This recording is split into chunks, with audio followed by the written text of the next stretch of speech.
Hi there. It's been a while since I've been live on Facebook. I've been doing most of my lives on Instagram. So I don't know if people are notified. I assume I'm like feeling a little rusty about this, but I'm Batsheva Marcus, and I'm the clinical director of Maze Women's Health. And tonight I am talking about relationships and sex under house arrest. I was trying to figure out a good way to, let me just shift this camera a little so I can see you better. You can see me better. I was trying to figure out a cute title for this live session. I feel like I've been hearing from couples constantly, oh my God, things are terrible. Or, well, things aren't terrible, but it seems like everybody else is having an easier and better time of this.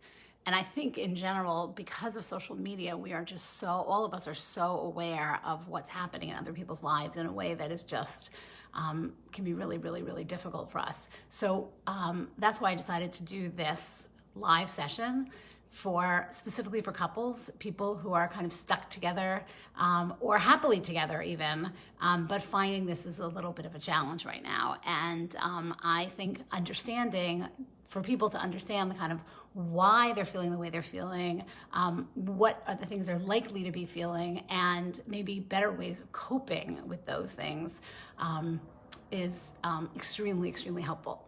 So I'm gonna jump in and talk about relationships and sex under house arrest. And I did hear from some people that they thought that was kind of a negative way to describe it, and I certainly was not in any way suggesting that everybody's feeling that way, that they're under house arrest, but I know that plenty of people are. So let's talk about some of the things that people are expressing to me.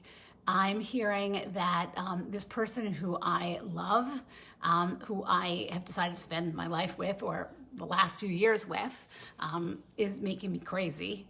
I find that all the stupid little habits that always made me a little crazy are now making me extremely crazy. I am hearing that I feel like I have nothing to talk to this person about, and that's making me insane. I'm hearing a lot of, well, objectively, it's really not so bad, except that everywhere I'm looking, it looks like everybody else is doing so much better. Like, people are playing games and they're going on museum tours virtually, and they're taking virtual vacations, and people are doing dinners with other people. And like, what is the matter with me that I am kind of barely keeping afloat and feel like I'd like sometimes to suffocate this person with a pillow? The first thing I really need to tell you is there is truly, really and truly nothing wrong with you. I think that what we really need to be very conscious of in this moment is that everything that we have in our relationships or don't have in our relationships are magnified, and relationships are complicated. There's no such thing as a perfect relationship, no matter what you're seeing on Facebook or Instagram or the email chains that are going around. There is no such thing as a perfect relationship, I promise you. But whatever it is that drives you crazy is going to drive you crazier now. And that seems like such an obvious thing to say, but it is really, really an important thing to remember, because everything gets magnified. So for those of you who are just in a couple, doing your thing as a couple, that could be making you crazy, because usually you have buffer zones for each other and now you don't. And although you know that rationally, it is very hard to handle that sometimes. Those of you who actually have children at home or have other people living with you, they can make you crazy and be sort of entering your space. And so what I thought would be extremely helpful is first sort of describe attachment theory. Some of you may know attachment theory. I don't think it's the be all and end all, but I do think it can be extremely helpful in kind of understanding what's happening in relationships. And I think for most people, understanding what's happening and being able to put words to it is really one of the biggest pieces to actually then feeling comfortable with it and solving the problem. So we'll talk a little bit about attachment theory, and then I'm going to talk about, if I can, some very practical solutions that you may find could be helpful right now in your relationship. But I kind of do promise you that this will end. You will get past it. At some point, life will go back to normal. And the really interesting question kind of to ask yourself is, can I come out from this period with either a better relationship, a stronger relationship, or even just a better understanding of the relationship? Like that alone would be a really good thing. So let's back up and let's talk for a minute about attachment theory. And I'm like laughing a little bit because I am used to working on Instagram, and Instagram's a little different than this. So one of the things it does is have a time check. So I kind of want to keep some semblance of what's happening here in terms of time. I'm planning to talk for about 20 minutes, may go a little bit over, and I'm going to try not to talk too quickly. So attachment theory. A lot of people may have read the book Attached or heard of emotionally focused therapy, EFT, which is a style of couples counseling, but that EFT is based on attachment theory. And attachment theory suggests that each of us have our own way of attaching to people. And if we can understand the way that we attach to people, we have a much better way of kind of delving deep and really understanding the relationships that we get into. So essentially, there are 3 attachment styles. Now, I do not want you to think like you have to fit into one of these 3. Most people, I think, are sort of borderline. They have a little bit of different parts in them, but the one that everybody wants, the good attachment style, is called secure attachment.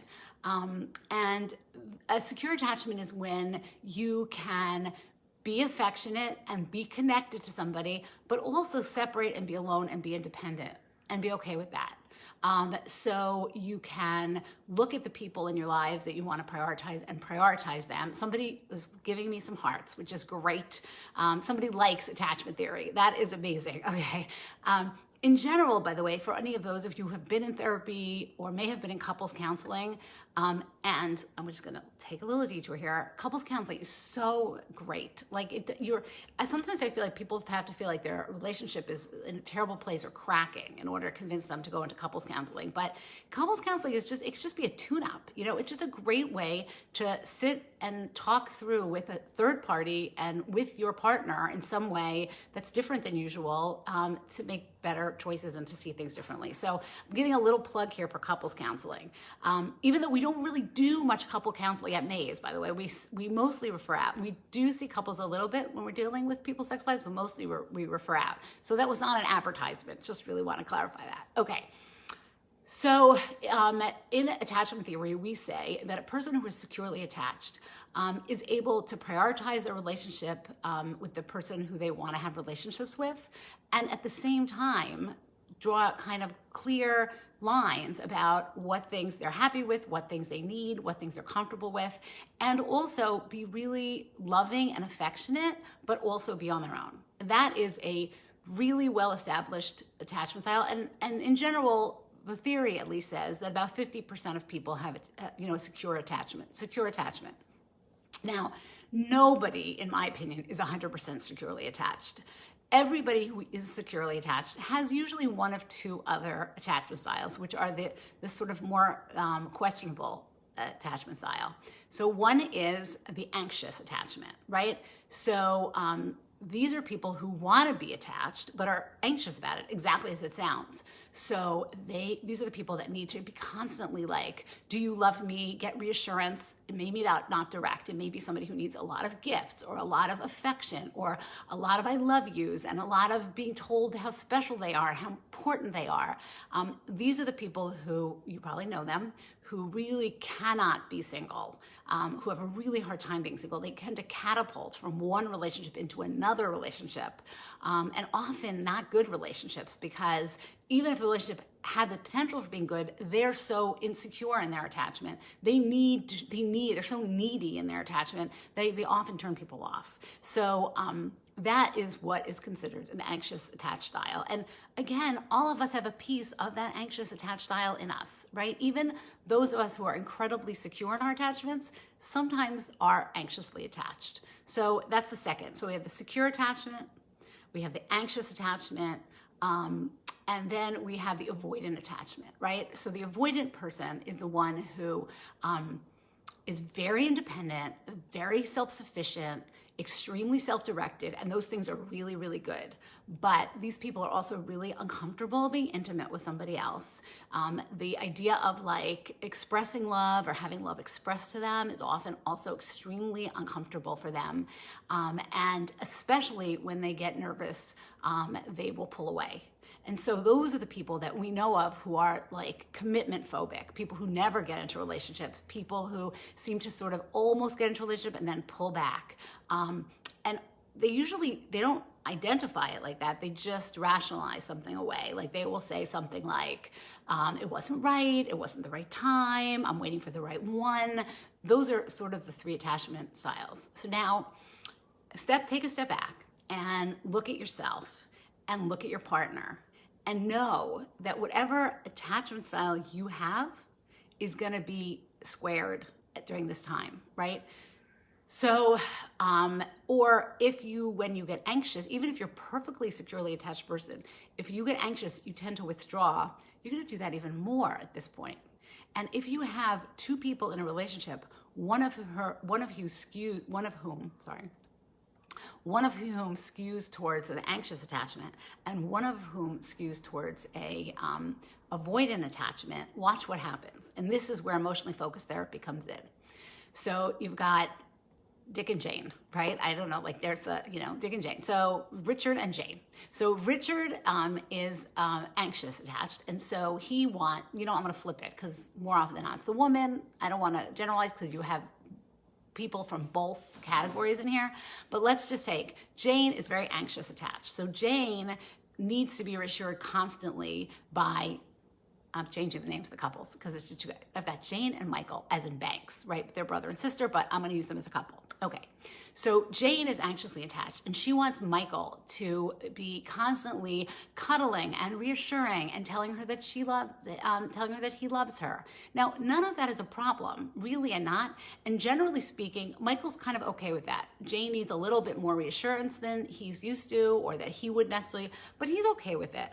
But now when they're stuck at home and he's getting really anxious and he's avoidant, right? He's like, I need my alone time. I need my space. Why are you talking all the time? Why are you bothering me? Why do you need my constant attention? So then what happens? Now Jane, her anxiety goes even higher and she's feeling like totally like anxious. So she's trying to get his attention, trying to do more things together, trying to plan activities.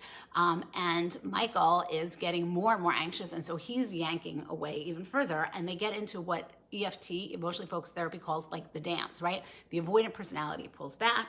The attached one tries to grab on harder. The avoidant personality grabs even hard, pulls away even more. Now the anxious attached person gets furious, right? Because their bid for attention is they're not getting their attention and they're furious. So they scream almost in another attempt to get more attention. And then now the avoidant person is like gone. They're in the other room with the door closed and their music blaring, and that's the end. So if you're in a couple, and most couples skew some variation, you don't often have 2 couples who are anxious attachments who find each other and stay together. Usually you find people who are doing well, but one is a little bit more avoidant and one is a little bit more anxious.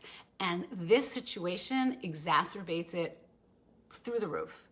So I want to say to you that I think one of the most important things that you can do right now, if you want to kind of tamper down any stress that you're feeling with regard to the relationship, is sort of understand your attachment style. Sort of take a little bit of stock and think to yourself, what am I going with this? And look at your partner's attachment style and think about how that is working off of you right now. And one of the most helpful things you can do is identify for yourself and your partner and sit down and have a conversation about it. And you don't have to use terminology like anxious or secure or anything like that. You can just say, look, both of us are going through a hard time right now. And I know that when that happens, I need more together time, expressions of being together, spending time together. You need more alone time, and I'm getting that. Can we kind of sit down and figure this one out together?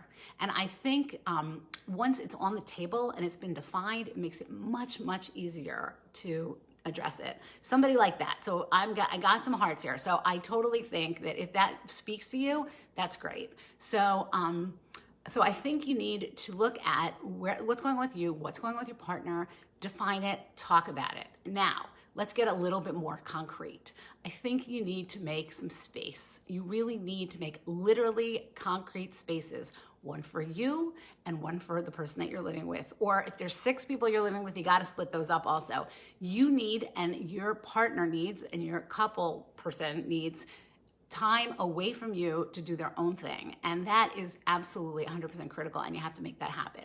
So I'm gonna say, define attachment styles, talk about it, understand each other. Number 2, create space in your life and in people's homes, or wherever you are, even if that means sitting down in a certain chair with a blanket and having alone time. That is absolutely critical. A third thing is setting up the routine, a routine that really, really works for everybody. Like, talk it out. Like, you need this, I need this, they need this. So that's what I'm going to say to you, you need to do. Okay. So that's kind of how you respond to these, changes in the attachment style. Now, let me I'm going to go into some other very concrete things I think you can do to kind of make life better at this time for you and your partner. But at the risk of sounding like a social worker, which I don't like to sound like, but I'm going to do that now anyway, you have to learn to be kind to yourself. This is really a tough time. Even if you feel like nothing so terrible is happening to you right now, there's terrible things happening in the world. And I know I tend to be somebody who kind of makes light of things, like, it's not so bad, things have been so much worse, other people have it worse, like, it's okay, Batsheva, like, why are you complaining? Why are you getting upset about it? We all are having losses in our life right now, losses of activities, losses of time with friends, losses of major events in our life, losses of people, and being able to take time and take a deep breath and say it's okay to feel sad about those things is really, really important. And I know, especially for people who consider themselves very high functioning, who do a lot of things, sometimes it's very easy to sort of shake those things off and say, not so bad. Don't worry about it. So before I jump into anything else, I really need to say, and it's really important, that you take the time to be able to really take care of yourself and be kind to yourself. Okay, now, let's talk about reducing our stress levels. First of all, I want to go after this. Either we're doing terribly or everybody else is doing better than me. I feel like a big piece of that is social media. I just say, stop paying attention. I'm saying this on Facebook, so there's a level of irony here. Stop paying attention to what you are seeing on social media. I want to give you my word, as somebody who sees behind the magic curtain of everybody's relationships, that there is no such thing as a perfect relationship. And sometimes the more perfect a relationship appears on social media, the more problematic it is. I cannot tell you the number of people I've seen that I know, because of professional reasons, are struggling in big, big ways. And yet on social media, their life looks happy and sparkling and perfect. So if you're somebody who's like, oh my God, why is everybody I know sitting around as a family and playing music and dancing and playing games, and we are either huddled up in our own corners, not speaking to each other, or just trying to hang on for dear life, that is fine. Like, it is not you. It is okay. That is the reality of life. I promise you, you're probably not doing worse than a lot of other people. There's no such thing as a perfect relationship. Okay, here are the things that reduce stress, and these have been proven to reduce stress. So do them with your partner. That's what I would say. Sit down with your partner, make a list of these things, and pick out the ones that you think you guys can do together. So one is nature, getting outside for walks, but more than just outside. I mean, I live in the Bronx, so, if you can get outside into something like the woods or the trees, it will do you a world of good. That's one. 2, meditation. I know that sounds like woo, and I am not, listen how fast I talk. I am not your classic meditator. But I have tried really hard during this coronavirus to make time to meditate. And I feel like being able to have those kind of quiet times, and some people, daven or pray, some people meditate, some people listen to music. Having some quiet times together is really important, even if it just means curling up and reading a book. Laughing.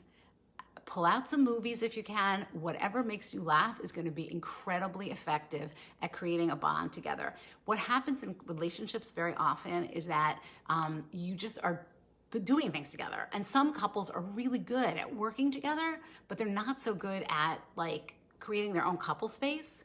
And, some people were supposed to be on vacation or going on vacation and haven't, but if you're laughing, that does an amazing thing in terms of bonding. Do something that involves your body as opposed to your brain. So that could be cooking or sewing or exercise, a huge one, exercise, which is good in its own right and really it's great at reducing stress. But get yourself out of your head a little bit and into like needlework or chess, something where you're at, well, chess is a mind thing, screw that. That's not a good example. Something where you're actually using your body. Walking is a great example of that. Warm water is proven to reduce stress levels, and feeling grateful and expressing either in writing or talking gratitude is actually extremely, extremely helpful, also for reducing stress. So now, how do you translate that into your work for a couple? And this wouldn't be me talking if I wasn't going to talk a little bit about sex. Sometimes I talk to people and they're like, I cannot imagine having sex. I just don't feel like having sex. And I will say to them, you know what? You should have sex anyway. Now, I'm not saying if you're feeling like I hate this person, I can't stand being with this person, and the idea of having sex with this person makes me sick, that you should be having sex. That is not what I'm saying. But what I'm hearing much more is, I'm just not feeling really sexy. I'm just not feeling really sexual, and I'm just not really feeling sexy. And I'm gonna say to you, if that's the case, you should plan on having sex anyway. And I'm gonna give you a great analogy. Think about exercise. I've been thinking about this a lot recently, and I sort of am floating this balloon because I think people are gonna get really mad at me. But I'm not sure how different sex is from exercise. I wish that I woke up in the morning and said, woohoo, I feel like exercising. I don't, but I know how important the exercise is, how much I enjoy it when I am doing it, and how fabulous it makes me feel afterwards. And that is true about sex also.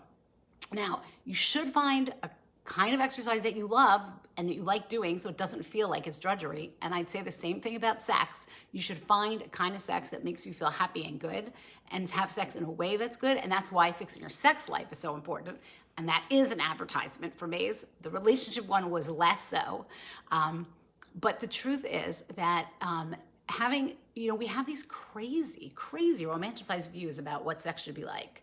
I feel like people feel, I'm gonna drink water, 1 second. I feel like people think that somehow they should spontaneously want to have sex. And that is true sometimes.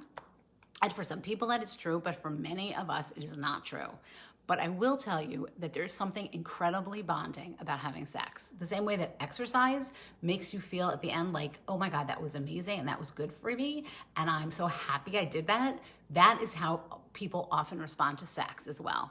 So if you haven't had sex in a while with your person you're living with your partner, or your husband, or your wife, or whoever you're cozying up with these days, why don't you think about actually putting it on the schedule? Now, let me throw in, it's so good for stress reduction also. It's something you're doing with your body and not your mind. You can totally do it in warm water. I'm telling you, think about doing it in the shower, especially some of you who have little kids and are having trouble figuring out where to do it. I would not really recommend doing it in nature right now. Doesn't seem like the right time to be doing that. But I feel like it makes you feel grateful, and being able to then express to your partner how much you liked having sex with them and how good they made you feel. That's an amazing, amazing thing. So, and orgasms are also incredible stress reducers. So if you haven't had sex with your partner in a while, because you feel like you're not feeling it, I would say have sex first and then worry about feeling it, because maybe you'll feel it after you have sex. So I often think about sex as this sort of, chicken and egg problem. We live in a weird society where people somehow suggest that you have to be feeling like you want to have sex before you actually have sex. And I'm going to say, maybe you decide that sex is going to be good for you and you go ahead and you do it. So here's my recipe for making the situation a little better. Get off social media and stop worrying about everybody else and whether people's relationship is better than yours. I promise you it's probably not. That's number one, even if it looks all glitzy. 2, find space for each person alone in their house to have you alone. 3, identify your attachment, identify your attachment like issues and talk about them so that you're both kind of well aware of what you're having, what's going on. 4, I think it was 4, maybe it was 5. put sex back on the table and make it happen. 6, schedule something else for the two of you to do that is not necessarily sex, but that also involves doing something together, and ideally something that makes you laugh. And I promise you, this will be over. And what you would like to know and do is that when this is all over and done with, you will have come out of here with a sort of a better feel for your relationship and kind of knowing that you can get through something that's a little bit hard with your partner. It's weird. We're all in this weird situation right now. Relationships are complicated, but they're always complicated. So I am going to end on that note right now, telling you that this is just a really good time for you to sort of get a sense of sort of safety in your relationship. Try to hang on to the people that you love because they're really, really important. And realize that creating that relationship is something that's in your power to do. It's not something that kind of magically happens. So I hope you found this helpful.